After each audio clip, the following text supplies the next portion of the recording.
And today on the show, was Star Wars and Marvel. and everything that Disney owns Except that isn't us. us. We can't be bought, man. Well, we can be rented for yeah, decent prices. we can get them cheap. All that and so much more on a new edition of Fat Man on Batman. What?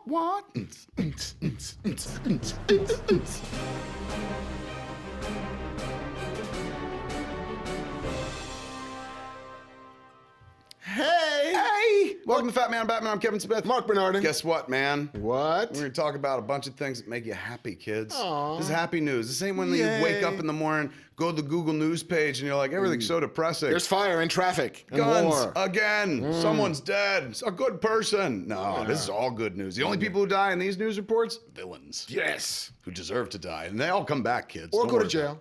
Or It's go to true. jail. They could go to jail. And the revolving door of justice in these comic book universes mean they're going to be right back out, up to no good mischief again. They're like Dennis the Menace, more than like real criminal menace. Recidivism is high. Yes. That's hard to say, it turns out. So it is just- Marc, I because he found that can't out. spit it out. His recidivism I'm is high.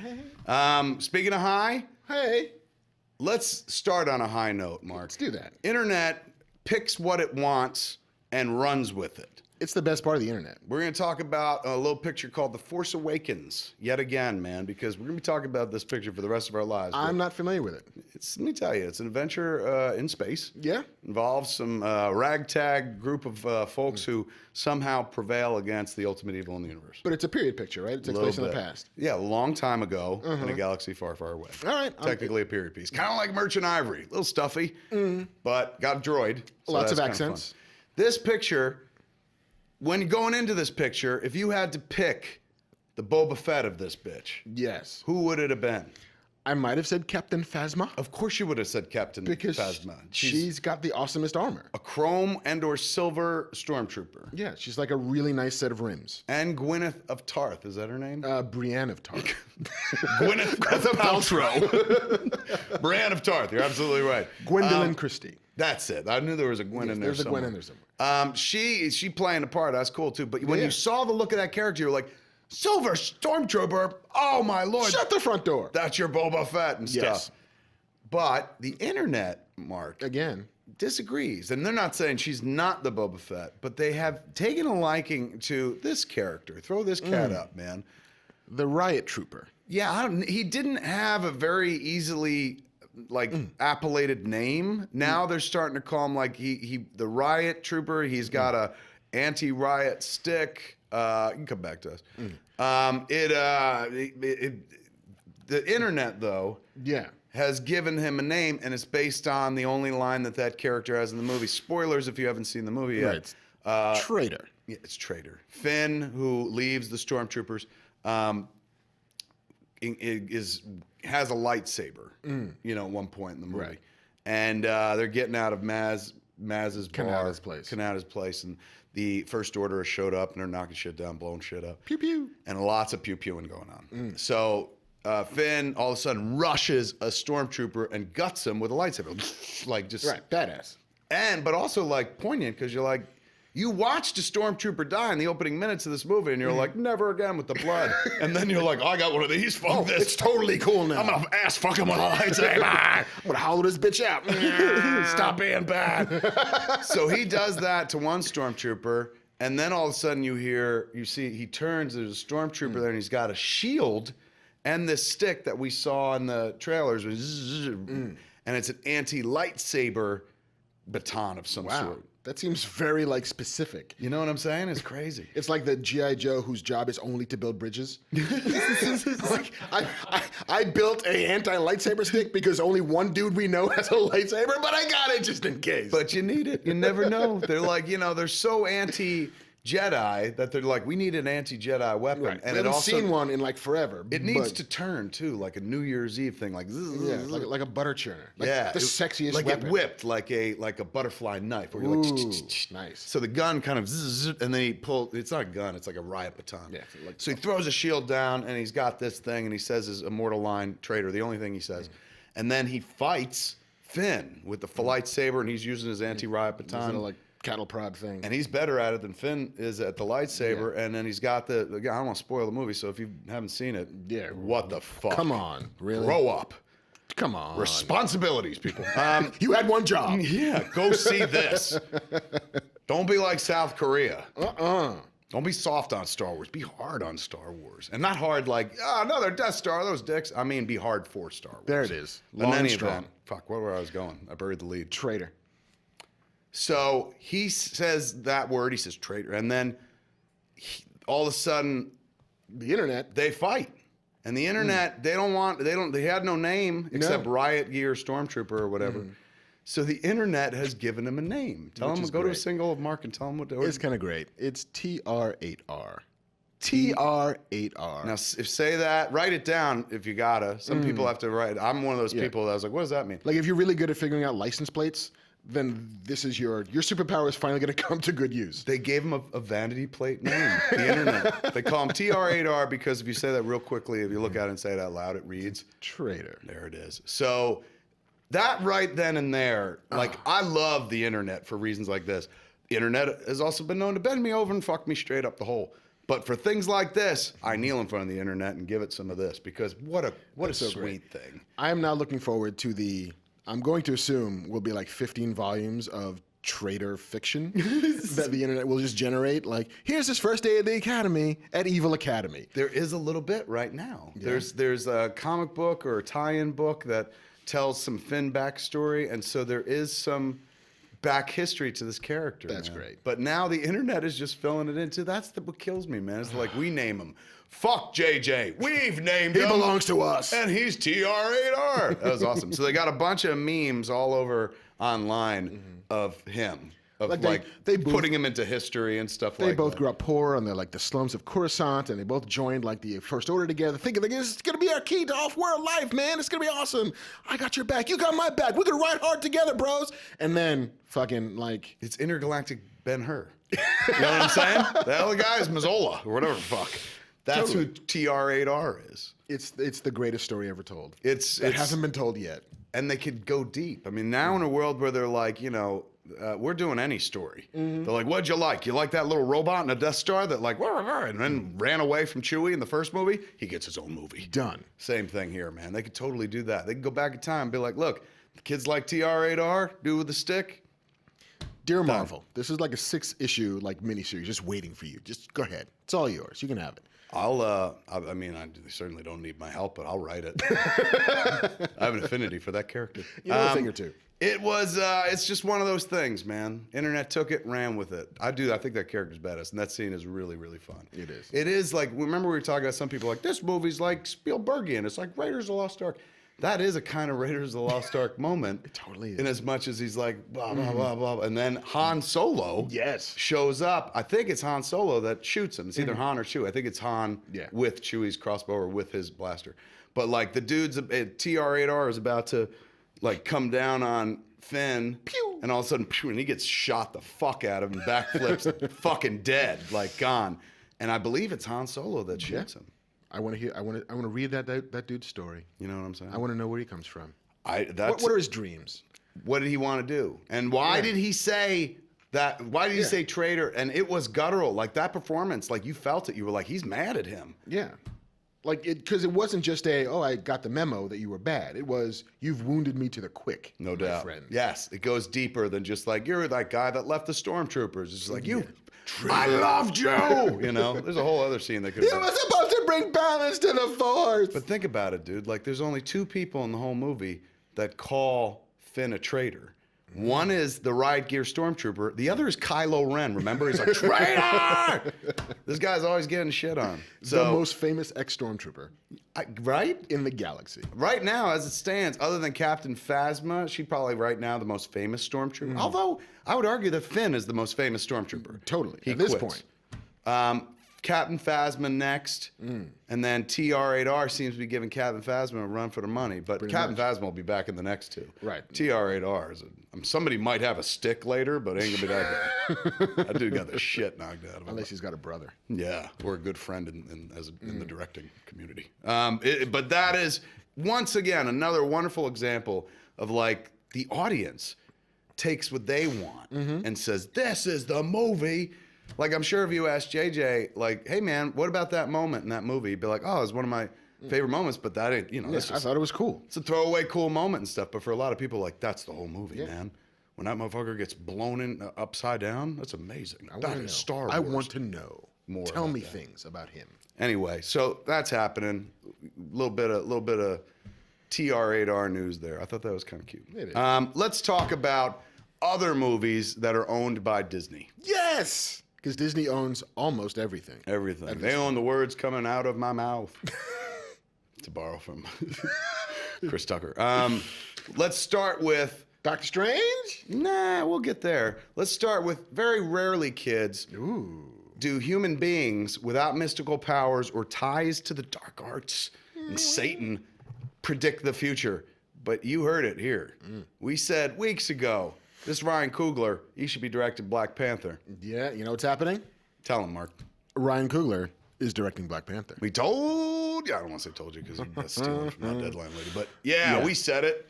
I said it. And Mark now- said it. And And now Kevin it's true. Feige said it. Yeah, thank God, man. Let me tell you something. Creed, as people know from watching this show, was my top pick, wasn't it? It was my number one film of the year. Was it? What was yours? Mine was Mad Max. Then mine was Creed. Yeah. Yeah, I mean, I love this movie. So, and I've rewatched it. It doesn't get worse when you rewatch it. It only improves. This kid's a great storyteller, master storyteller, man. Give him Black Panther because Give him anything he wants at this point. Anything Ryan Coogler wants to do, I will watch. Agreed, especially if he's remotely interested. You know what I'm saying? If they're coming to him, they're like, do Black Panther. He's like, it's not really my thing. Then get off his dick. But if he wants to do it, and he does because he's just signed up, give it to him. Let him run with it. I mean, look, I can't wait to see Black Panther, but let's be honest. This director's stronger than any material he's going to get. You know what I'm saying? Like, I don't care how genius the Black Panther movie is. This guy directed what, for my money, is the best film of 2015. Yeah. So you're getting him for a song. Whatever they're paying him ain't nearly enough considering what he did for Rocky. You want to talk about reinvigorating a franchise? You're kicking off a franchise. What's he going to do with this character? And it's a character that everybody loves, don't know a fucking thing about. Nope. They love the idea of Black Panther more than they actually love Black Panther. So, like, it's a totally clean slate. Like, I feel it's a bit like Wonder Woman that way. Yeah. Where it's so few people know anything about Wonder Woman, but just want to love it so much. And they feel it's for them. Yeah. Like after years of watching like this one gender or this one race over and over, like now I get something. Like for Wonder Woman, it's like it's a woman. Or in the case of the Black Panther, like it's a black guy. It's the one movie in the Marvel universe that everyone seems excited about, but it's true. When you quiz them on, what do you know about Black Panther? They're like Wakanda. He was on Wakanda. Claws, maybe? You mean think he's got Wakanda? claws. Is he a king? He is a king. I know. I always try to tell the unenlightened, I'm like, it's like Coming to America, but not funny. Yes. It's like, what if Zamunda was way more badass? Less dick washing, more people slashing. Everybody remembers that part of the movie. The royal dick is clean, sir. The royal penis is clean, sir. Coogler doing Black Panther. Oh, here's what I want. Listen, Ryan, I'm going to talk to you right now. Ooh, go on. There you go. Find a way to get James Earl Jones in this movie, and I will be so fucking happy. Oh my God, who could he be? What a great call. Oh, I don't know. There's got to be some advisor he can play. I mean, Shell, he could even play a board. Can he be a voice? Can he be his Jarvis? You know what I'm saying? Like James Earl Jones is used to like, look, I come in and walk in front of a mic and leave. This is CNN. Yeah. Yes, okay. They could, because he's getting up there and stuff, but they could have him be like, because like he would have to have that. Like Wakanda is as technologically advanced as we are, and he is allegedly as smart as Tony Stark is. so T'Challa would have his own Jarvis, and it could be the voice of James Earl Jones. Ooh, T'Chaka, Black Panther's father. Is that right? He could Coming play from T'Chaka? that key. He could. I mean, really, Dude. Well, they've already got the guy who's playing Black Panther, right? Yeah, He was the guy that Chadwick played Jackie Boseman. Robinson. Jackie Robinson and James Brown. Wow. So do you think that? Do you think it's possible? That'd be great. I mean, how old is James Earl Jones at this I point? mean, mid-70s, I would say. Tell him again. Go to the single and tell Ryan Coogler that again. Hey, Ryan, okay, here's listen, from me to you, present, from the universe, James Earl Jones as T'Chaka. And it should be like, I'm sure they're already He's in. 84. He's 84 years old? 84 years old. James Earl Jones, 84 years old, but Stan Lee, 93, just turned 93 a couple weeks ago. So Look, like Max von Sydow is 90, I think, and he was in Force Awakens. He was just in The Force Awakens. So, yeah, man, it's possible. Do it. And also, you got to imagine that Disney's been on the phone with them recently in regards to Star Wars. Yes. Because Darth Vader ain't there, but like, they gotta, come on. Yeah. You don't think we're not gonna hear those dulcet tones in either of these next 2 Star Wars movies? We've got it. So if they've already got him on the phone, like, hey, James, why are you on the phone? Do you want to play Chaka? Is that what it is? T'Chaka? Not Chaka. You want to be in that movie, The Land of Lost? You can be Chaka. He's like, I was Darth Vader. I'm not playing Chaka. I'll be Martin, or what's his name? Marshall. Yeah. Or Will or Holly, but I don't need to be Chaka. He's like, or I'll play a slee stack. Anything but Chaka. Yeah, Chaka. Like the Godzuki of Land of the Lost. Me Chaka, me want berries. I'm not saying this. Still, Fuck that you. show was amazing when I was a kid. Like, they went to space without leaving. And it was never quite clear what happened. They went down a waterfall and suddenly there were dinosaurs. You know what I'm saying? Like, Well, I mean, that would mean that when I was a kid, I was scared to go to Niagara Falls because I It's was a like, waterfall. we go to the falls, they're going to be dinosaurs. it's a waterfall PSA, really, is what that whole show is. Yeah, Just don't stay go out of over water or you'll lose your daughter in And the son and wife. world of slee stacks and Chaka. Let's go to the... Coogler. So happy. Bring it. We support this. I mean, nobody was asking if we gave a shit. No, but we're on board. I'm man. voting. It's huge. Can't wait to see. I mean, again, I can't wait to see Black Panther, but now... Way more. Yeah, that's like they put an amazing director on it. Like, this is the age we live in, dude. I know. Like, you get somebody who's not like, hey, an A-list director, but it's like, he's, as far as I'm concerned, he's brand new, he's A-list. This, to me, is as good as landing, like, a Spielberg. And I know some people are like, fuck you, Spielberg's way more important. I agree, he's a very important director, he's been doing it for a long time. But this kid's got the goods, man. This Ryan Coogler. Yeah. This Just is like, as Spielberg it's like getting does. Spielberg after Close Encounters. That is an excellent call. What a great analogy. Fuck. So, I hate when Marc is such a good writer out loud. Keep it in your head, Marc. I'm sorry. Let's jump to Doctor Strange. Yes, I skipped it before, but no, we'll get back to it. Do it. You take it. Doctor Working Strange! on the railroad, Hey, working so- all day long. Take it. Here's the thing that we've seen, according to the internet, is some concept art from Doctor Strange. Now- Specifically, his Sanctum Sanctorum. If you don't know anything about Doctor Strange, start learning because he's going to be jammed down your throat. Your mom's going to ask you questions about Doctor Strange. Doctor Strange lives and works out of his Sanctum Sanctorum. In Greenwich Village. His back cave in Greenwich Village. Isn't that awesome? That was always my favorite part of the Marvel Universe, was that I could go there. Like, you could literally, because I grew up in New York. I grew up on South Shore of Long Island, then lived in Queens, and I'm like, I could go to whatever high school Peter Parker went to. I could visit the Baxter Building. I can go to Hell's Kitchen. That's true. Joe Quesada was always saying that when we worked on the Daredevil book. He was just like, DC is wonderful, and DC gave us a major start with like the John Paul Valley Azrael Azrael Batman and stuff. But Joe was always saying when we were working on Daredevil, he's just like, what I love about the Marvel Universe is like DC is Gotham and Metropolis. These are fake places. He's going, but everything in the Marvel Universe happened in my neighborhood or somewhere I could walk to, something like you said.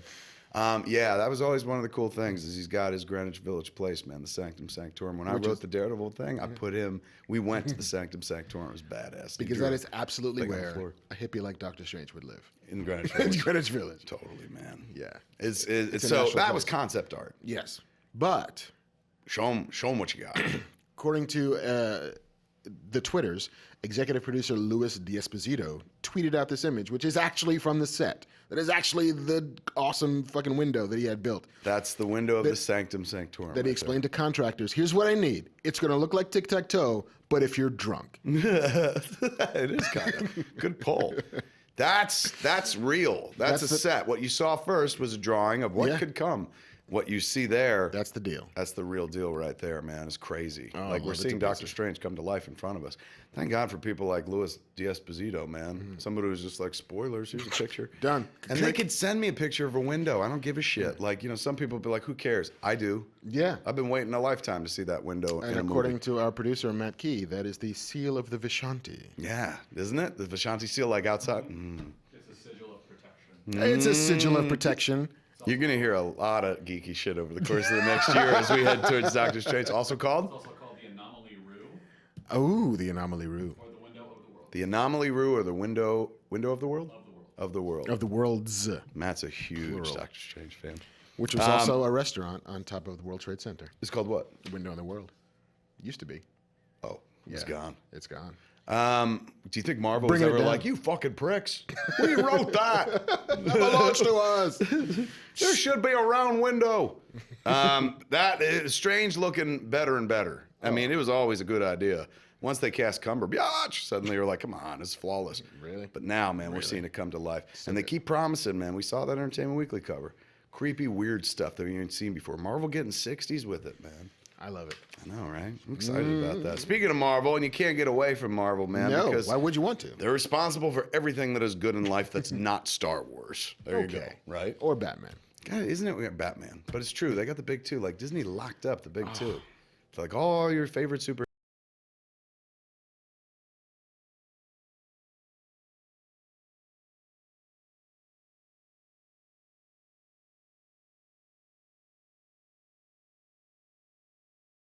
Make their money back on Marvel pretty soon if they didn't already. Yeah, I mean, they're probably well into making their money back. And now with Star Wars, they paid $4 billion. Mm-hmm. They're going to end up with the first one from just box office receipts. It's going to get $2 billion. Easy. But that's not even counting merchandising and marketing. That's all that not shit. merch. That's not DVD. That's not the eventual massive box set they will release of everything. That's not the reprint of the Monopoly set with the new Ray figure in it. It's not any of that shit. You know what happens when they make that much money?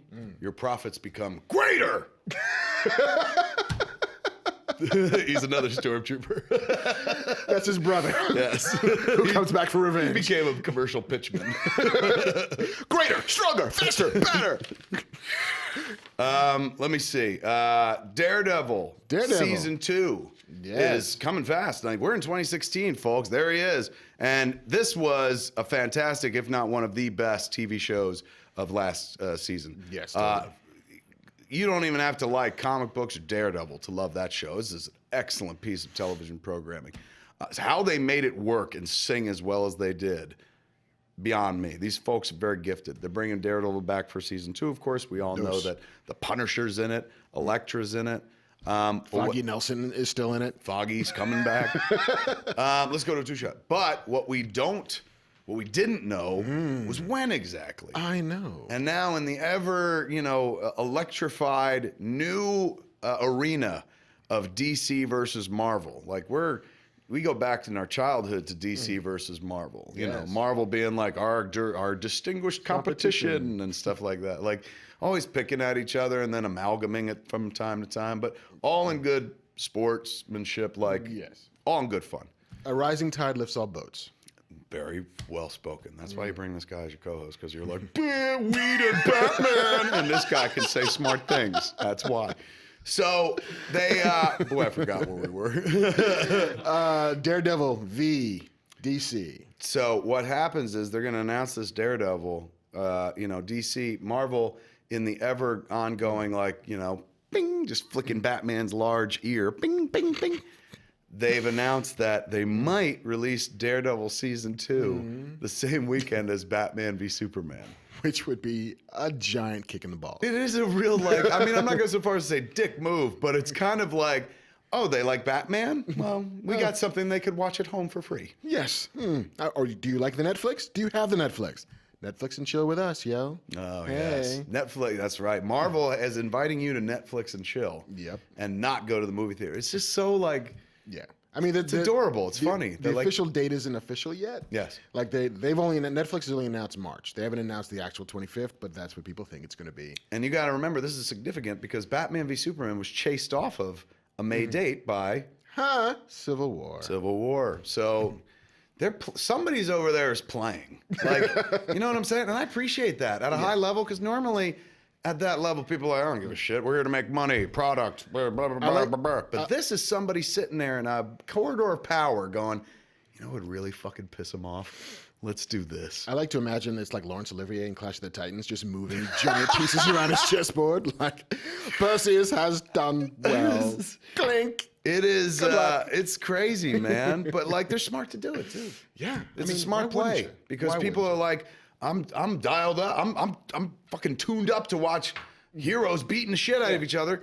I went to a movie theater, saw Batman fighting Superman. Now I can go home and watch Daredevil fight the Punisher and Elektra. I saw 2.5 hours of that thing. I can get 12 hours of this thing. It's smart. It's smart, man. It is. But do you think it possibly affects the box office? Not one iota. Not in a really manifest way. Not in a measurable way. No. I mean, it's just it's smart because it keeps their brand alive.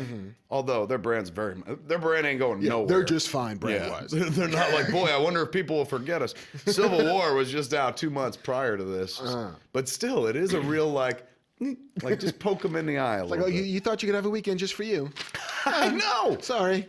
Don't be surprised, dude, that the July 19th is that CW special, like where it's like... January 19th. What is it? January. January 19th. Did I say June? You I'm said an idiot. July. But I'm that's thinking, okay. I'm in the summer, kid. Fuck this. The winter, that's for old people. They've announced like the Legends of Tomorrow special and the DC Movie Universe special on CW. I would not be surprised if all of a sudden on ABC there was a Marvel Captain America special. Which they are totally doing. I don't think it's that same weekend or time frame. I wouldn't put it past them But to they be like, are- you know what would really piss them off? If we went on ABC at the same time. They're doing a 2-hour block on ABC, launching Agent Carter, and I'm pretty sure part of that 2-hour block is a Captain America. More of this, dude. I don't know whose idea it was, but it's like more of this. Like you watch, tune into that DC special, not because I host it, and I do with Jeff Johns, but do it because more of this. You know what I'm saying? Where they're like, we're just gonna take a half an hour to debut a movie trailer that you're then gonna watch a gazillion times online. Like the more they feed this shit as like something to be proud of, and as like this is important. The more we get to see these movies, the more you're gonna get to see fucking Giant Man in Civil War. Like, I don't know, how clear can I make it? Support this kind of shit. Damn it, people. All these people are. They're like, we do support I you, know, fat dick. We're showing up for this. Yeah, they're like, come on, we're watching a show we're called all Fat Man about and this. Batman. Get off our ass. Where else should we be? What else should we be doing? Preach to the choir. Go back to being Silent Bob, you fat dick. It's golden time, man, if you're a comic book fan of any kind. But I think it's funny that they've continued this into the 21st century, the digital age. Yep. This kind of poking at each other thing. It's like, oh, you guys are throwing a giant party that night? That's okay. We're going to have a little kegger back at our place. Is that cool? Because we Yeah. got like Daredevil and Elektra. All the popular characters are coming. You know who put out is fucking Matt Murdock. That motherfucker Yeah. is a male slut. Blind and thirsty. I'll say it.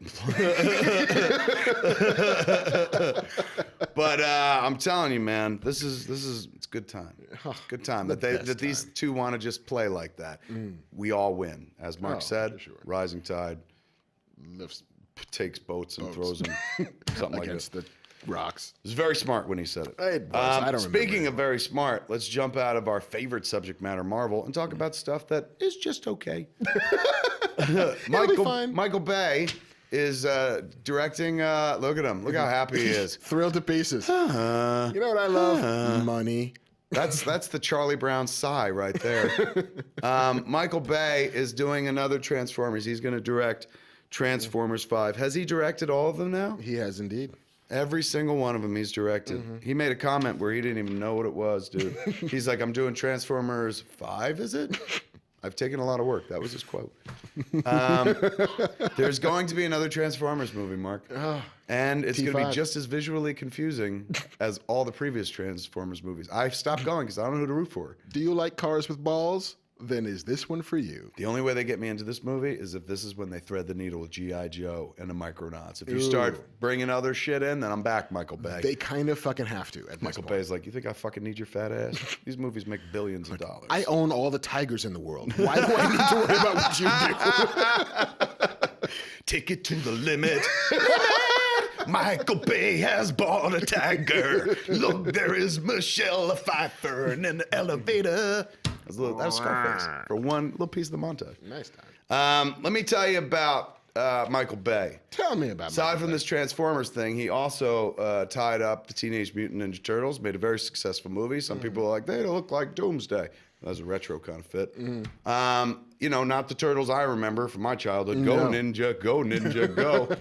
Friendly Muppet things. They've got these new CG creations, look like they could scare kids, but kids like it and they're all going. They were totally fine with that sad meal from Batman Returns. They seem to be fine with the weird monster faces of the TMTs. Kids don't have the same high standards that you had. No. Kids aren't like, man, this ain't Teenage Mutant Ninja Turtles unless Krang's in it, motherfucker. Where's my Bebop and Rocksteady? Well, guess what? If you wait long enough, kids, you get everything you want in this life, even if you didn't know that you wanted it, man. Yeah, at some point, the bottom of the barrel will get scraped. Yeah. And they did it in the sequel, in part 2. It's not even, it's crazy. We know from the trailer, Teenage Mutant Ninja Turtles, Bebop and Rocksteady, Yep. fan favorites from the animated series, the Warthog and the, what is the other guy? Rhino. Rhino, of course. How could I forget that? Rhino and the... It's not a warthog, is I it? think it was a warthog. So I was... Yeah? Warthog and a rhino. Some two kind horny of creatures. pig-like creature. We're horny. We want these turtle shells. And they use them like fleshlights. We're here for your mutants. This is why they don't let me do the fucking... For this and many other reasons, nobody gives me any of these Turtles movies to do anyway. How much semen could you pack into a turtle shell? They're like, do we have to have this conversation every morning, Mr. Smith? Can't we just shoot? I'm like, first I want to know. How much? Are we in metrics? Is it liters or gallons? A one, a two, a three. A three. 3 licks to the center of a turtle shell. I don't know who's directing this turtle picture, man, but he's got the right idea. He's putting Krang into the movie. He's throwing it all in there because why wouldn't you? Look at this him. point? There he is, looking like MODOK, but instead it's Krang and shit. Krang is in this picture, man. Like a real live action version of Krang with tentacles and all that crap. Bebop and Rocksteady. I gotta tell you, like, it's weird. It has a fucking good effect. Like, I don't give a fuck about these movies. And I say that with vehemence. But once they put in, like, I didn't even watch the cartoon, dude. No. I loved the black and white like the fucking Eastman indie and comic, Laird? Oh, Eastman and yeah. Laird. It was honoring Daredevil and stuff. It's all about the But the foot. cartoon was for kids, and I appreciate that kids loved it and stuff. I'm glad, and I did enjoy those movies and stuff. But I don't give a fuck about these characters in this movie. But the moment they were like, we're doing Bebop and Rocksteady, you would have thought that they were like, we're bringing your father back from the dead. I was like, what? I've always wanted that, and I didn't even give a shit, I didn't man. know but I did, but it's I smart. do. Smart. Putting Krang in is a good move. It makes me interested. Do you want some like veiny, fleshy pink thing in your movie? Yeah. Yes, I do. Why wouldn't I? I want a Dick Parker. Somewhere to park my dick. And that's what Krang looks like. That's the world we live in, dude. We got a Krang. We Thanks, got Michael Casey Bay. Jones. They're pulling out all the stops on this. Stephen Amell. Arrow Is playing Casey is Jones? Casey Jones. So, does he get to be shirtless again? You gotta think that there's just salmon ladders all over that fucking city. Just I don't know if you've ever seen that Arrow picture, but I've seen Stephen Amell's nipples more than I've seen Lucky Charms in my life, and I ate a lot of Lucky Charms. He's playing Purple Casey moons. Jones. We got Krang. We got Bebop. We got Rocksteady.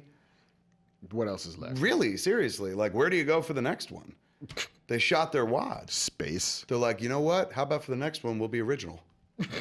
And we're like, no! Shut up! Fan service! Secret of the Ooze! Let's talk about that real quick, man. We're in the age of the fan service filmmaker right now, and a lot of people seem to make hay about that, beef online, if you will, with the notion of the filmmaker who's not trying to say something original, but to just service a fan base or something. Fingers have been pointed at The Force Awakens, to a lesser degree, Creed.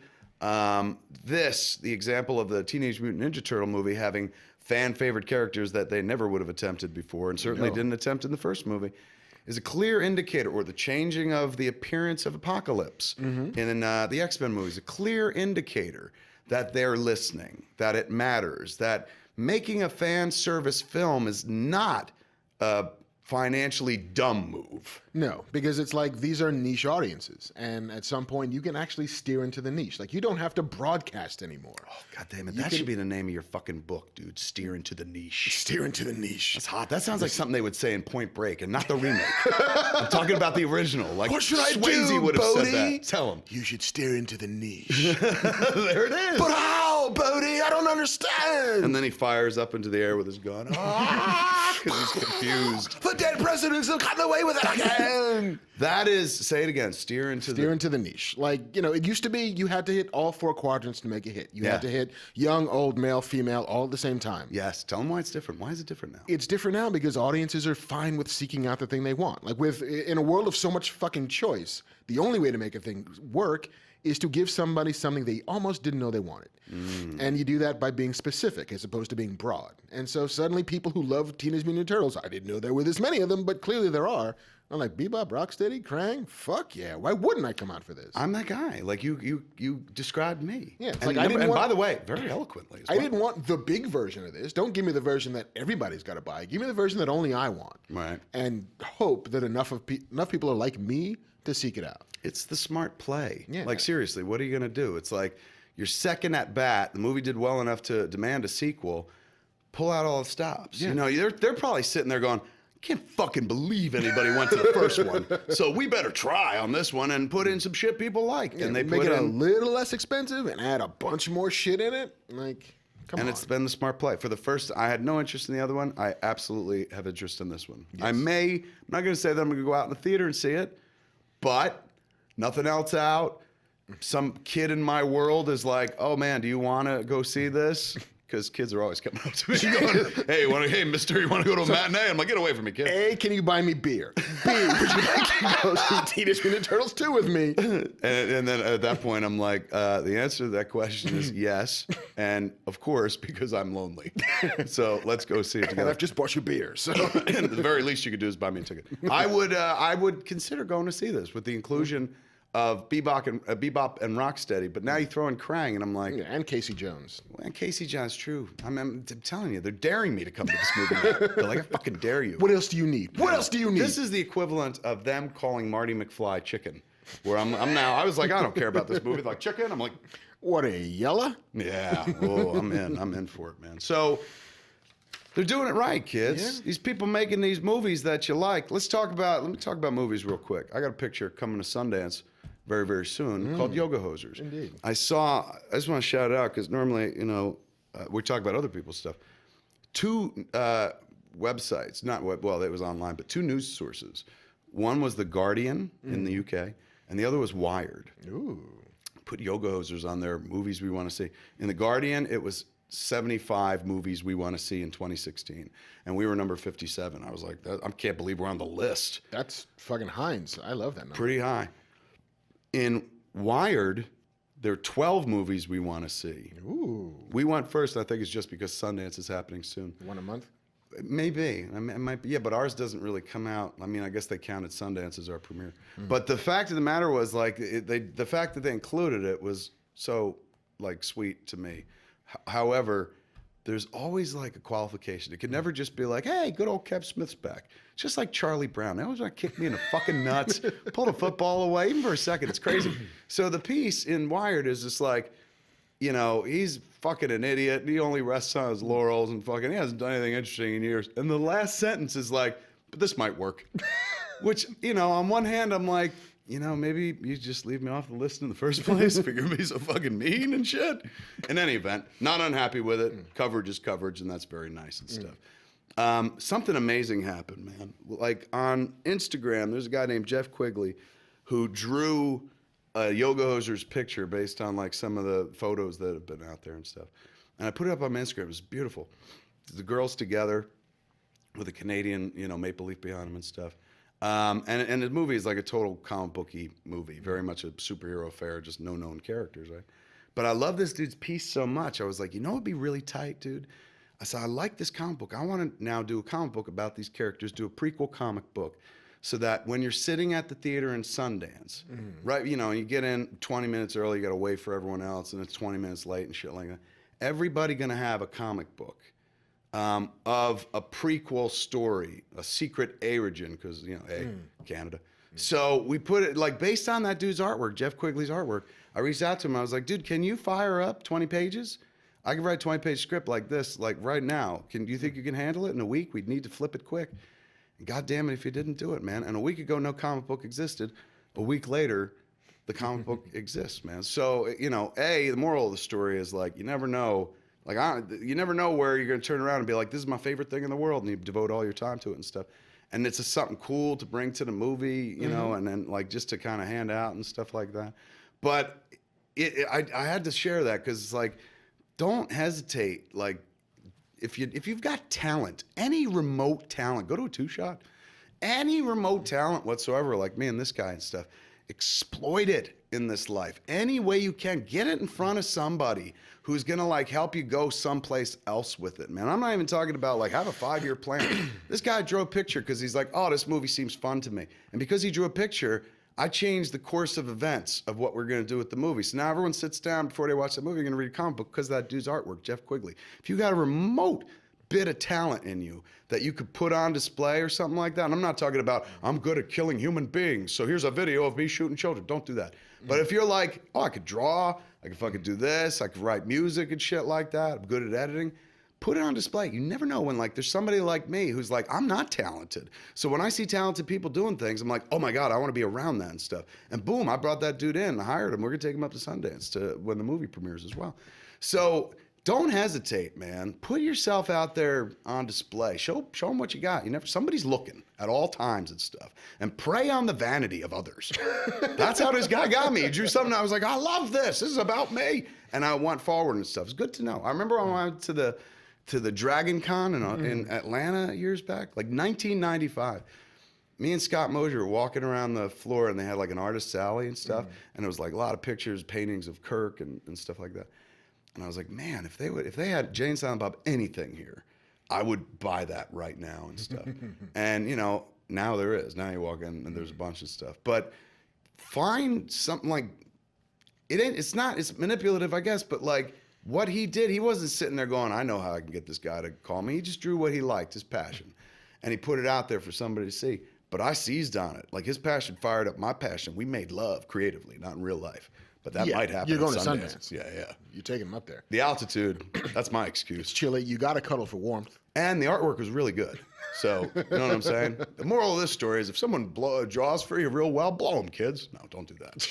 Or reach around. No. At the very least. And all of that was just a long way of saying, I've got a movie too. Yay! Uncle Kevin's got a movie. That's all we got for you this week, kids, man. Yeah. All the stuff we've got to talk about is now talked out, man.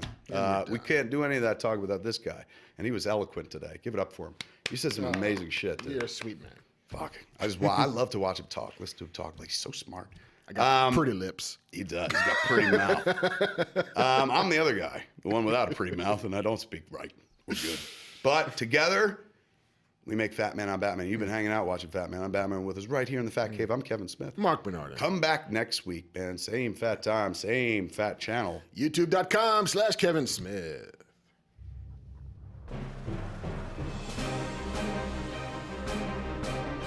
Hey man, it's me, Kevin Smith. Thanks for watching. Do me a favor, click that thing below that says subscribe. Every time you click that, you save a baby kitten from murder.